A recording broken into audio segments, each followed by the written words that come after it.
Samson tsaka si David parehong soldier. Pareho silang sundalo. Si Samson tsaka si David parehong leader.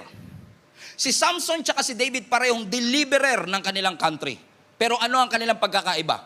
Si David, in majority of his life, sumunod sa Panginoon. Si Samson, in majority of his life, hindi siya sumunod sa ating Panginoon.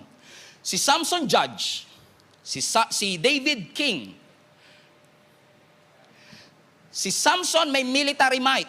Si David meron ding military might. Si Samson mahina sa babae. Si David, amen, bumagsak din sa babae. Tignan nyo, si Samson judge, si David king, pero either judge or king, kasama ang kanilang mga military might. Kaya nilang makapagtagumpay sa isang gera, pero hindi nila napagtagumpayan yung last. Pareho sila. Kaya nilang mapagtagumpayan ang anumang gerang hinarap nila, pero pagdating dun sa kanilang last, sa idolatry, hindi nila ito napagtagumpayan. Ulitin ko lang, si Samson, kaya niyang pumatay ng isang leon gamit ang kanyang kamay. Si David, ang sabi ng mga awit nung unang panahon, kaya niyang pumatay ng 10,000. Kaya nilang gawin ang lahat ng ito, pero hindi sila nagtagumpay saan?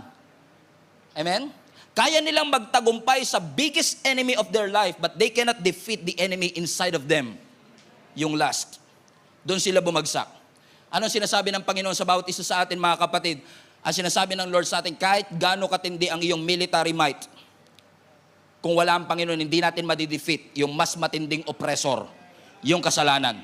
Kahit na ikaw ang pinakamalakas katulad ni Samson, kahit ikaw ay pinaka-talented katulad ni David, kahit makuha mo ang napakaraming opportunity sa buhay, kung wala ang kamay ng Panginoon sa atin, hindi po tayo makakapagtagumpay.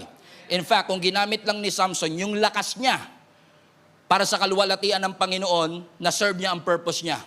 Pero imbis na gamitin niya yung kanyang lakas para sa Panginoon, ginamit niya para ma-impress ang mga kababaihan.